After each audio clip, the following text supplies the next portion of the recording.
Magandang araw, magandang kaliwanagan po sa lahat.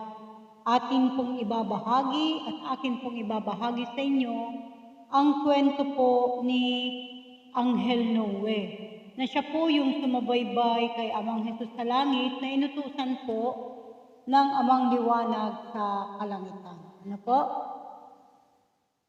Ibabahagi ko po ito sa inyo. Siya po ay nagbigay ng mensahe at pumanaog po siya noong September 30, 2019, Anghel Noe.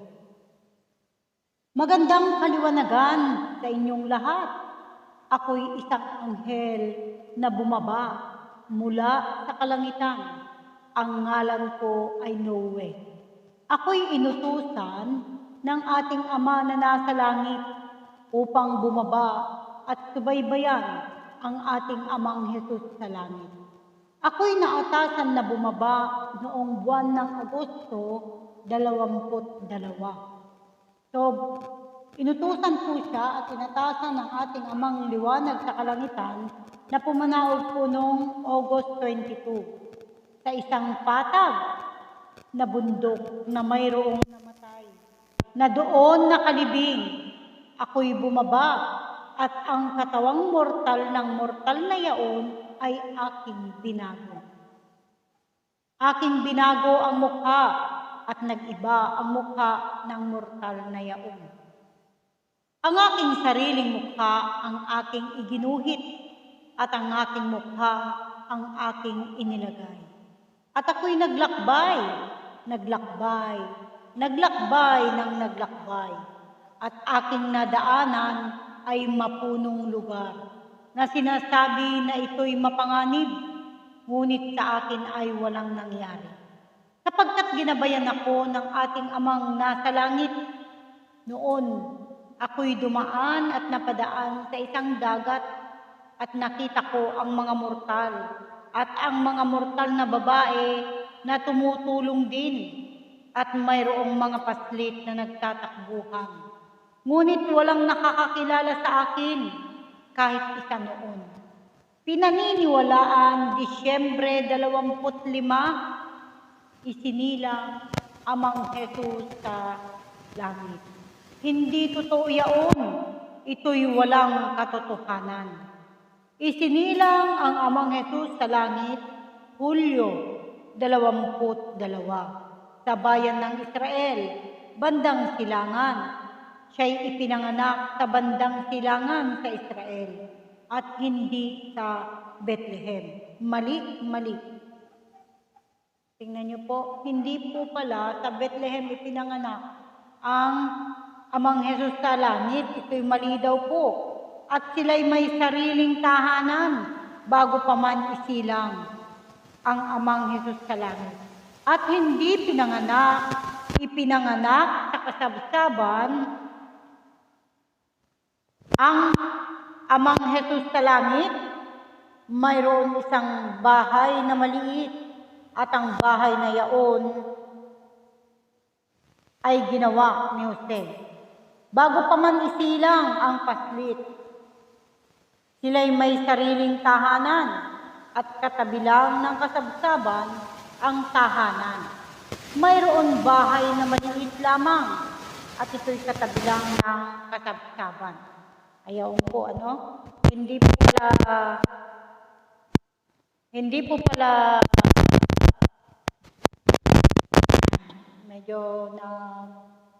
hindi po pala sa mismong kasabsaban ipinanganak ang ating Amang Hesus sa langit, kundi mayroon silang tahanan katabi lang ng kasabsaban ang kanilang bahay na ginawa ni Amang Jose, nakabiyak ni Maria. At ako'y sumilip na lamang, napakaganda at napakaliwanag na paslit. Ngunit nang ako'y kakatok na sa pintuan at mayroon 3 hari na dumating. At ang 3 mortal na mga hari ang pumaroon. At ang paslit ay binigyan ng gintong yaman. Ngunit hindi tinanggap ng mahal na Birhen Maria at si Jose. Baltasar, Melchor at Gaspar na mga ngalan ng hari ay hindi yaon. Mga napapanood at nababasa, mga kwento na gawa-gawa, mali-mali. At nang isinilang na ang Amang Hesus sa langit, hindi nyo ba alam na ang presensya din ng ating Ama sa langit ay bumaba rin? Siya'y bumaba kasama ng 5 anghel sa langit at kanilang dinalaw ang Amang Hesus sa langit. At ang mga anghel na yaon ay sina Arkanghel Samuel, Arkanghel Tadeo, at Arkanghel Gabriel. Ngunit ang 4 ang siyang nauna. At si Arkanghel Miguel ang siyang nahuli. At dumaan ang ilang araw at ilang taon ay lumaki ang Amang Hesus sa langit. At hindi nyo ba alam na paslit pa lamang at ilang taong gulang pa lamang na siya'y lumaki ay kinakalaban na niya ang matataas na mga hari sapagkat siya'y maraming nalalaman na hindi nila alam. At naroon din ako nang siya'y bautismuhan. Ito'y hindi magbabago. Ito'y Hulyo 22 pa rin. At ang nagbautismo sa kanya ay 2, si Apostol Pedro at ang nagkatawang mortal na anghel, si Arkanghel Moises. At hindi ang iyong binabanggit na Juan Bautista. Ito'y mali. Tingnan niyo po, hindi po si Juan Bautista ang nagbautismo po kay Amang Hesus sa langit, kundi si Apostol Pedro at si Arkanghel Moises na nagkatawang tao. Ano po? At siya'y inilubog sa tubig at liwanag ang bumagsak at ibon na puti ang bumaba. Ngunit siya'y muling naglakbay ng napakahaba at nadaanan ang isang lugar na napakainit at sobrang init, wala man lang tubig at walang puno. Ngunit siya'y hindi nagutom, siya'y hindi nauhaw, at siya'y hindi napagod. 9 na taon kapatid na siya'y naglakbay at edad niya'y hindi tinignan. At isang araw, siya'y pumasok sa tinatawag na simbahan noon. At siya'y pumasok at siya'y mayroong sinabi at mayroon nabanggit na punong-puno ng katotohanan at may aral na mapupulot na nabanggit. Ngunit bakit sila pa ay nagalit? Nagalit sa kanya doon, at doon pa lamang ay nais na siyang patayin. Ngunit siya'y itinulak at pinaalis na lamang sa lugar na yaon, at siya'y naglakbay muli. Tuloy ang paglakbay hanggat nakarating Amang Hesus sa langit. Hanggat nakarating ang Amang Hesus sa langit sa isang kaharian. Ang lugar na ang mga tao doon ay pinahihirapan. Ang Amang Hesus sa langit ay nangaral at nag-aya ng mas marami pa na mga tao. Hanggat mayroon 3 hari na nalaman na mayroong nangangaral sa kanilang lugar. Ngunit sila rin ay nangaral at walang pumaparoon. Iilan lamang ang mga taong pumaparoon sa kanila. At mas na marami ang pumaparoon sa Amang Hesus sa langit. Ang kanyang aral nakakaluha at nakakagalak. Nang gayon ito'y hinayaan. Ang una niyang nakilala na kaibigan at naging apostoles ang anak ni Haring David. Kilala niyo ba si Haring David? Siya ay may anak. 8 na mga lalaki. Kasama si Judas, at si Judas na anak ni Haring David ay naging apostoles ng Amang Hesus sa langit. Hindi pinaalam ni Judas sa kanyang ama na si Haring David na siya'y apostoles ng Amang Hesus sa langit. 2 ang nagngangalang Judas. Si Judas Iscariote ang siyang apostoles din ng Amang Hesus sa langit. At si Judas Iscariote ang nagbenta sa ating Amang Hesus sa langit at siya'y ibinenta sa iilan lamang na salapi. Bago pa man na siya'y ipagkaila, ito'y kanya nang nalaman at sinabi ng isang apostoles na siyang nagkaila sa kanya, 8 ng Hulyo nang ipagkaila ni Judas na anak ni Haring David. Ito nga'y naganap nang siya'y ipagkaila. Bago pa man tumilaok ng 3 beses ang isang manok at pagkatapos na ito'y ipagkaila, ito ay tumilaok muli ng 3 beses. Bago pa man ito maipako sa krus, siya'y pinahirapan, siya'y binato ng naglalakihang mga bato at mabibigat na bagay at mga dumi, at kanilang ibinato ang araw ng pagpaslang ay hindi magbabago, at ito'y Hulyo 22. 22 pa rin ng Hulyo. Ngunit inyo bang kilala kung sino ang tumulong sa kanya? Siya'y may mabuting kalooban at naawa kay Amang Hesus sa langit, kahit na siya ay batuhin rin. Siya'y isang mortal, siya'y hindi apostoles, ngunit siya lamang ay sumama kay Amang Hesus sa langit. At ang kanyang ngalan ay Nilo.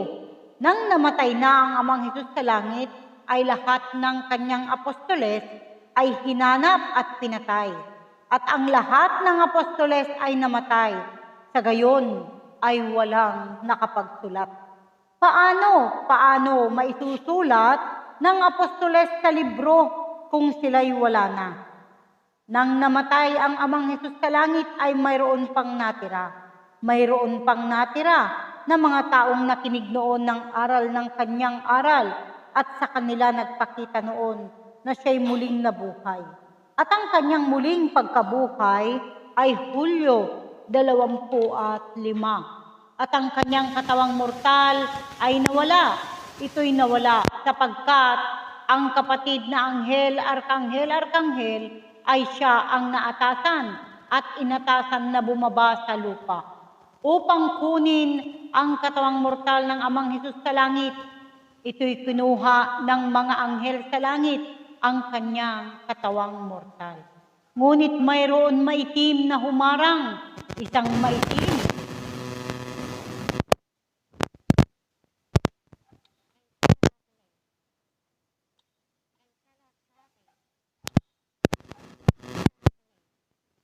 Ayan po. At ito'y kanyang nilabanan. Siya'y naging matapang hanggang ang diablo'y natakot at umalis na lamang. Ang katotohanan, namatay at pinatay ang Amang Hesus sa langit dahil lamang sa inggit. Kaya't ang aming nais ay huwag nawa magpakita ng inggit sa inyong puso at kaisipan. Alisin. Walang pumalit kay Judas, o wala daw pong pumalit kay Judas. Siya'y umalis lamang, ngunit pinatawad pa rin ng Amang Hesus sa langit ang mga pumatay sa kanya.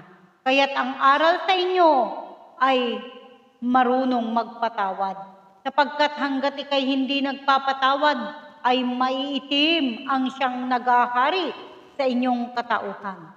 Mga pastor, hindi nalalaman, napakagalak sapagkat nalaman ang tunay na katotohanan at ang tunay na naganap kung kailan isinilang ang Amang Hesus sa langit.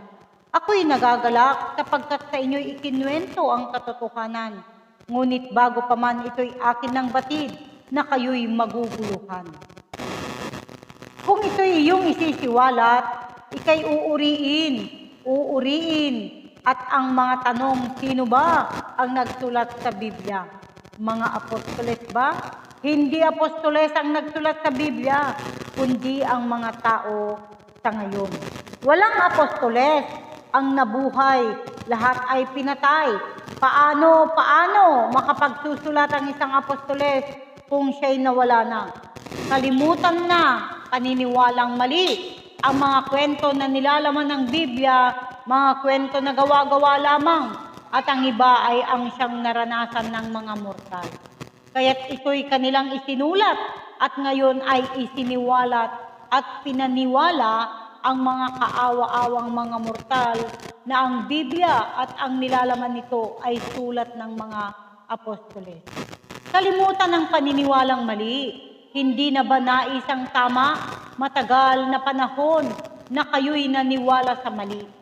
Ako'y hindi pinakilala ng bumaba ang mga banal na espiritu sapagkat nais nila na kayo'y mabigla sa tuwa. Hindi maunawaan sapagkat sa paniniwalang nakasanayan, naguguluhan. Naguguluhan sapagkat nakasanayan ng maniwala sa hindi naman tama. Aking batid na ikay maguguluhan, naghahalo mga kwentong katotohanan at mga paniniwalang mali. Kaya't hindi maunawaan, maaari ding pumulot sa Biblia sapagkat mayroon ding nilalamang kabutihan. Ang iba'y katotohanan, mga kwentong naganap, ngunit karamihan ay mali. At walang katotohanan. Kung kayo'y hindi maniniwala, kayo'y mananatili na lamang na maniwala sa mali. Hindi mo na ba hangad ang tama? Hindi mo na ba hangad ang katotohanan? O hindi mo ba matanggap ang katotohanan? Kung gayon na hindi matanggap ang katotohanan, ay pumaroon na lamang sa mali. Bakit hindi mo na ba hangad ang tama? Hindi ba't dapat na kayo ay magala? Sapagkat aking ikinwento ang katotohanang naganap. Piliin ang tama, ang nilalaman ng Biblia ay mayroon katotohanan, ngunit mayroon din mali. Mayroong mga kwento na nakalagay na hindi naman naganap. Ang makikinig ay makinig. Ang tunay na kwento ay inyo nang nalaman. Ang wala sa Biblia na inyong pinaniniwalaan ay ang lahat ng apostoles ay namatay. Sa gayon ay walang nakapagsulat. Kaya't ang sabi sa iyo, piliin ang tama kahit sa matataas na mangangaral sa ngayon ay hindi nalalaman sapagkat sila'y wala pa noon nang ang lahat ng ito'y naganap na. Bakit hindi na lang maniwala sa tama? Magbalik ng hindi napipilitan, magbalik ng kusa at hindi inaaya. At kasabay ng pagpapatayo bahay dalanginan, lilong na kailangan magsuot ng mahabang puti at puting damit lamang na nakatago ang kamay at paa. Nakakagalak sa damdamin inyong nalaman ang katotohanan kung kailan isinilang at kung saan isinilang lugar Amang Hesus sa langit. Isinilang ang ating Amang Hesus sa langit noong Hulyo 22 sa bayan ng Nadeo, bandang silangan sa Israel. Maraming salamat. Iyon po mga kapatid, ang kwento, ang binahagi ni Anghel Noe na siya pong sumabaybay kay Amang Hesus sa langit. At ang pinagbintangan nila na nagkanulo, napapanood ko rin po yan sa TV, sa si Pedro, yung may puting manok. Nagbahagi din po si Pedro sa atin. At yun po ay malalaman nyo sa susunod. Nawa ang mga katanungan nyo ay masagot natin. Magdasal lang po ng sa langit mga kapatid. Amang liwanag sa kalangitan, Amang Hesus sa kalangitan. Yan lang po ang tanging tatawagin natin mga kapatid.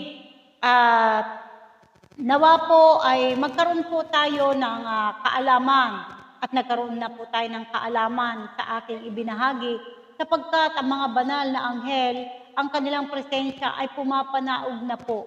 At ito po ang bagong henerasyon natin mga kapatid na dapat nating itama ang panawagan, ang tamang pagtawag sa ating Amang Liwanag sa kalangitan. Ano po? Amang Hesus sa kalangitan, yaon po ang atin pong tatawagin sa araw-araw. Sapagkat ang may langit ay siya po ay katotohanan na ating sasambitin. Kung walang langit, sino ba yung Ama? Ama, o Ama ka ng Ama.